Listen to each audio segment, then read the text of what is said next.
The display of the Challenger wreckage at 5. Damn. Are you still working on that tie, Dad? Yeah, it's new and the material's stiff. Of course. You don't suppose that maybe you're just a little bit nervous, do you? About what? Oh, introducing your new friend Darlene to the family? Well, why would I be nervous about that? No reason at all. Darn right. You know, Darlene's got so much personality that if she were to bottle it, she'd be a very rich woman. I'm really looking forward to meeting her, you know that? You're gonna love her. You're all gonna love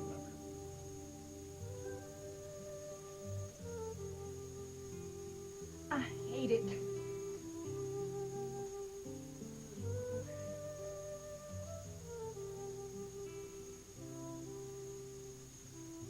Oh, that one's just as bad.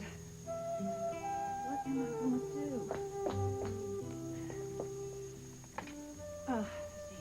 Judson, honey, that flu that's been going around. Now, Darlene, you are a grown woman. Stop acting like a schoolgirl. Anyway, Judson said they were nice people, and if they don't like you the way you are...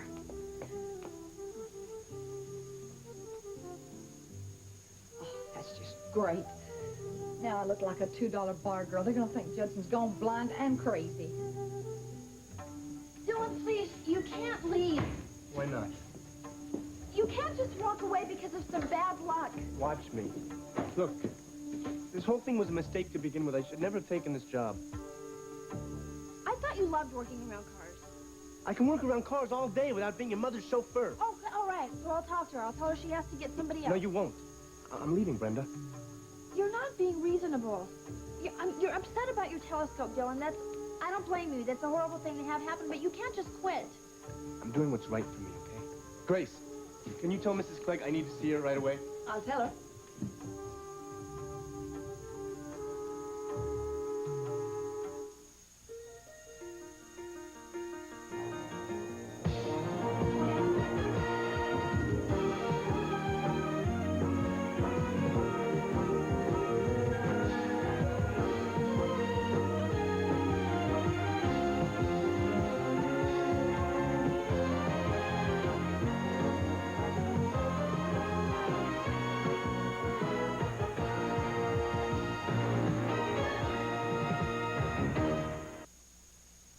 Introducing Cake Lovers Collection. How could you? Sweet.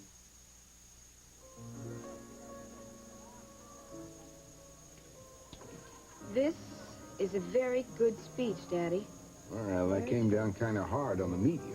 How do you think the Overseas Press Club is going to feel about it? They'll love it. The reporters love being kicked around. You're going to get a lot of quotes from this one. Well, thank you. Now, what are you going to tell Zed about the DCAP offer? I don't know. The job that Zed described to me would take an enormous commitment of time and energy. Come on, what's the problem? Sounds like a great opportunity for you. Well, of course it is, but... Well, it would at least require a 14-hour day workday. How much have I had to do with this decision of yours? Not much. But, you know, I really have loved being able to help people. Well, I have loved being able to depend on you, too. But I do have a capable staff working for me, and I can take care of myself. Well, I just want to be sure I can be there if you need me. I mean, it does take a long time to recover from your kind of injury. And I hate to leave you alone. My darling, I'm fine, really. I'm probably healthier now than I was before the shooting. Anyway, if things go the way I hope they'll go, I won't be alone very much longer. You mean you and Clarissa? She hasn't said yes yet, but, well, she's getting very close every day. Oh, I am so happy for you. I really am. Now, let's get back to Zed and leave me out of the conversation completely. How do you feel about the job? The job could be very exciting. See, Zed wants to go beyond politics. He wants to focus on the excitement of being at the center of power in our capital. That sounds like the kind of a show you could do. Yeah, but then again, I ask myself, why am I walking away from a network anchor position? I mean, most journalists would kill for it, and they really want me back, and it is very tempting. Well, there is something else about the network job. It's in New York. No memories. Washington is a town that belonged to Trey and me. Every place I go is a place that I used to be with him. Well, that's life, my darling. Then, I remember when I was in New York, I really did miss Washington. I mean, not just Trey, but I missed the excitement that Zed wants the show to be about. It sounded to me like you had much of a choice to make. If I were you, I would say yes to Mr. Diamond. Toot sweet.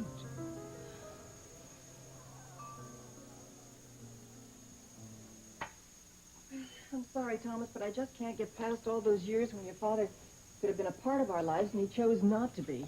And it was his choice, not mine. Would you open this, please? Sure, Mom, we know the reason for his decision. The plane crash, his physical condition. Oh, Thomas, I know all that. I just feel that he didn't trust me enough to come back, let me be a part of that decision. Aside from all of that, you know, all those years I spent alone, Mark was a tower of strength for me and for all of us. And Mark was always there when we needed him. Well, Mom, no question, Mark is a great guy. Well, then what are we talking about? Feelings? Mom, what do your feelings tell you? That everyone is spending much too much time worrying about me. Thank you. Okay, Mom, but look, when I see that my mother and father are in pain the way you were at Zed's party, I have to say something. Thomas, I hardly spoke to your father at that party. You didn't have to. The connection was there. It was obvious that you were both hurting a lot. He says as far as he's concerned, it is over between us. It's not over, and you know it. Mom, you should see yourselves together. Whenever the two of you are together, something very special happens. And if you're lucky enough to have that, it's a crime to walk away from each other. Can't you find someone else's love life to worry about for a change? Like maybe your own? Touché. Okay, I'll stop. There's just one more thing. For everything that you say about Mark and all the wonderfully rational reasons that you have for marrying him, there is one thing that I've never heard you say. And it's something I think you should think about. I don't know what you're talking about. I have never heard you use the word love. I'll get it. I'll get it.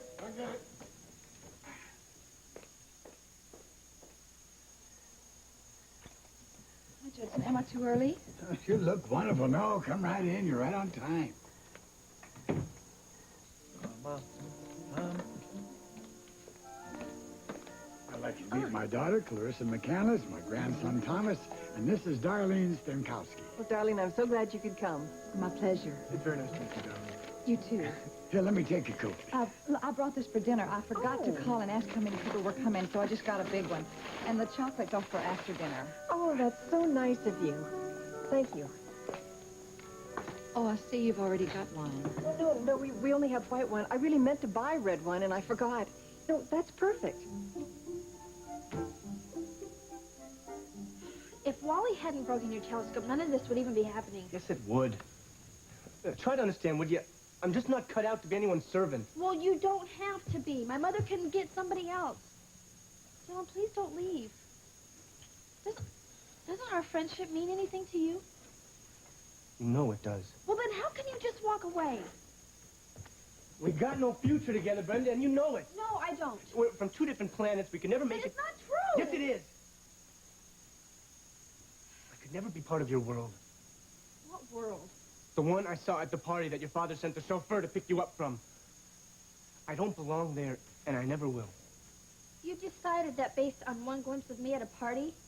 Yeah, that was enough. You don't understand, Dylan. These people are just like everybody else. They cry when they hurt. They laugh when they're happy. I didn't realize you could be such a snob. I'm not a snob, Brenda. But I'm not a fool either. I know when I've been outclassed. I am not talking about money here. I am talking about the way your mind works. You have the ability to go as far as you want, Dylan. You make it sound easy, Brenda. It's not. Dylan, you have worked very hard for everything that you have. It wasn't handed to you like most people I know. That's right. And I learned from experience.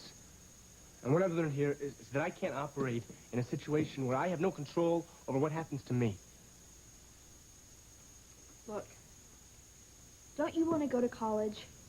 Can't you just think of this as a means to an end, a place where you have free room and board, and so you can save all the money that you make? Not anymore. Grace said you wanted to see me, Dylan. Yes, Mrs. Clegg. I just want to tell you I'm quitting.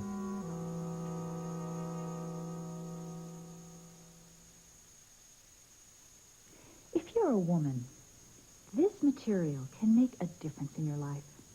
A big difference. They call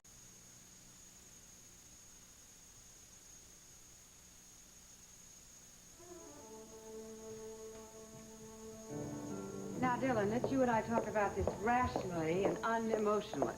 I'm not being emotional, Mrs. Clegg. I don't want to work for you. Well, I realize you're still upset about your telescope, Dylan. And I don't blame you. But you picked the absolute worst time to leave. Not for me, it isn't. Brenda's told me about how much you have a dream about going to college, Dylan. If you leave now, you're just getting in your own way. I mean, why don't you not be your own worst enemy? Why do you care what happens to me? Well, I care about all the people in my household. And as a matter of fact, I've been meaning to speak to you about an increase in your salary. Your work has been highly suitable. Most Mr. Clegg and I feel that you should be rewarded. What kind of a game are you playing, Mrs. Clegg? A game? Isn't this what you wanted? To get me out of here? Dylan, I will admit that I had some doubts about you at the beginning, but you've proven that you're an excellent mechanic and a driver. Besides, there's something else to consider. What? Well, if you are going to go to college, I presume you're going to go on a scholarship. One letter from my husband to the administration office of a university would be of great help. But if you leave, of course, that wouldn't be possible. How much? $50 a week. Well, I'll have to think about it. Well, you will at least be around for the weekend, won't you? Okay. Good. If you can finish fixing my whirlpool, I really need it. Good night, Dylan.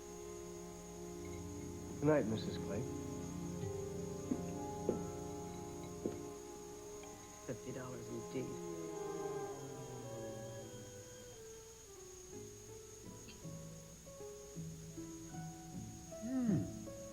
Excellent wine, darling. Good and dry. Thanks. It's the kind we serve at Corky's. Ah. Here we are. Mrs. McKenna, can I help? Oh, please call me Clarissa. No, and everything is just about done. Why don't you have some brie? Thomas, help her. Here, have a piece of this here. You'll like it. I think you'll like that. What part of the South do you come from? Oh, Tennessee. Oh, right next to Lawrenceburg. It's on the Alabama line. How long have you been in Washington? About 5 years. Like it? It's nice if you can afford the rent. I mean, it's a lovely town. Did you come in cars? Sure, Mom. In this family, the surgeon always carves. I feel terrible sitting here doing nothing. Oh, no, relax. It's all taken care of. They hate me. What? I can tell. I don't know how to act. I don't know what to do. Come on now, just be yourself. Okay, everybody. Dinner's served. Yeah, we'll go in.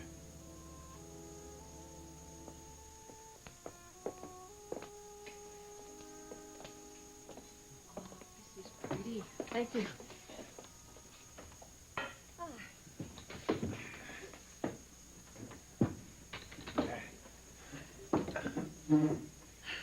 So, this Well, is I Mom's... hope you like lamb. Would you like a roll? Oh, don't spoil your napkins. Give me the salt real quick. See, when this happens, all you do is you just pour the salt on the stain, you let it set for a while, and it soaks up all the stain. Then after about an hour or so, you brush all that away, and then you add club soda to it and rub it on what's left of the stain, and it's as though nothing has happened. Well, that's incredible. Where did you learn that?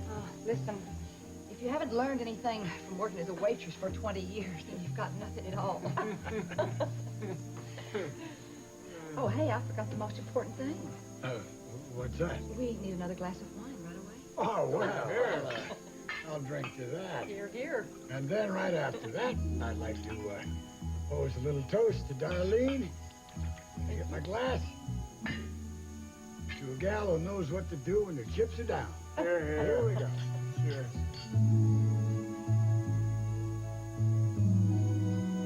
It'll be your show to shape in whatever way you want. Your view of Washington. The people, the high life, the low life, with no restrictions. I've even got a title for you if you like. The Washington Eye. What do you think? Well, I am very flattered by your interest, of course. This isn't flattery, it's business. What's holding you back? I am concerned that I will be pressured to do nothing but gossip. And I don't want to turn into another Vera Sweet. If you took on Vera Sweet, you'd put her out of business. Half of Washington would thank you. But I am not interested in doing a video gossip column. Sloan, But I want to do serious coverage of serious issues. I want you on whatever terms I can get you. The show will be your baby. Can you guarantee that? In writing. Well, I need to think about this. what's the problem? Is it Trey? Can't you work in the same city with him?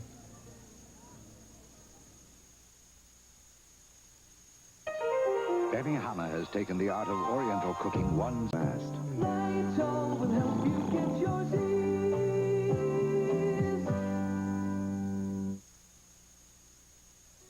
You're still hung up on him, aren't you? Hey, listen to me, and this is your friend talking. Trey gave you a lot of grief while you were married to him. Why let him go on doing that?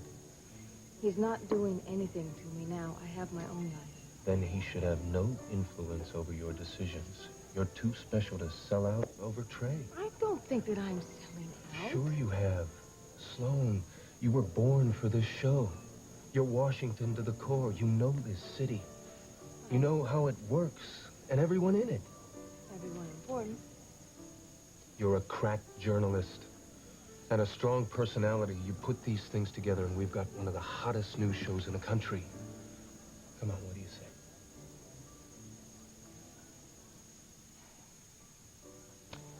I say, we've got a deal. Oh, yeah, that was the year after I went to Alaska. I didn't know you were in Alaska. A lot about me you don't know. I'm beginning to realize that. Why'd you go up there? High pay and 10 men for every woman, so I heard. So I thought, what, why not? Were you there in the winter? Oh, the word winter doesn't begin to describe what happens up there. Colder than heck. But the money's good. And, I met this old prospector, and he used to give me gold nuggets for tips. Then there was this old fisherman. He was madly in love with me. And he, for Valentine's Day, sent me a 65-pound tuna. Of course, he didn't pay the freight, so it cost me $28. After that, I hitched my way back to the States. Well, don't stop now. Oh, come on. I've talked your ears off. And anyway, it's getting late, and I need my beauty sleep. I'll get you coffee. Dinner was great, and I had a wonderful time. Well, so did we. I hope you're going to come back soon. I hope so. Your father's really something else. He's a very true gentleman. I know. I haven't seen him this happy in a long, long time. I think I know why. Good night, Thomas. I hope I'm never in need for a bone doctor, but in case I am, I certainly will have the ambulance to cart me over to you. Oh, well, I appreciate the confidence, darling, but I think we'll see you a long time before that. Come on, honey, I'll walk you to the car. Thanks, Ted. Night, all. Good night. Bye-bye. So, it looks like Granddad landed himself quite a woman. She's wonderful. I think he's in love. And I understand why. I think you're right. I'll get there. Hello? Oh, hello, Thomas. Is your mother there? Sure, just a minute. Mom, it's Mark. Hi there. Hello, lady. How'd your dinner go? Oh, wonderfully. Mark, we just fell in love with Dad's lady friend.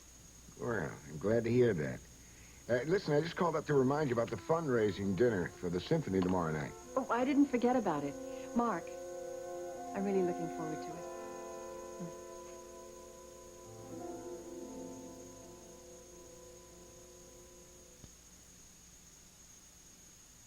What are you doing? Fixing your mother's whirlpool. But I thought you were leaving. What did my mother say to you? She offered me a raise. She what? I don't understand her. I thought you leaving would be the best news she's ever heard. She's your mother. Don't ask me to figure her out. Well, no, that's very flattering. I beg you to stay, and you won't even listen to me, and she flashes little green stuff in front of your face, and you give in. I didn't say I'd stay. And for your information, if it wasn't for you, I'd have told her right then and there what she could do with her money. You really mean that? I don't say what I don't mean. So what do you think? I think I'd better finish working on this tonight. Yeah, and then what? And I think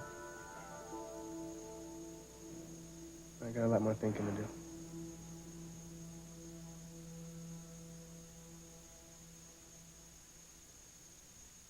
Why not buy me again? I gave Dylan a raise Why a raise? to keep him from quitting. I thought that's what you wanted, Myrna. Well, I did. When Dylan came in to tell me he was leaving, Brenda was with him. One look into that girl's eyes, and I realized you were right. About what? Well, you warned me if I got rid of Dylan that Brenda might well run after him, and then I'd lose her, too. So I decided it was better to let him stay. That way we can keep an eye on both of them. What are you up to this time, Myrna? Oh, honestly, Sam, I can't make the simplest gestures without everyone accusing me of some ulterior motive.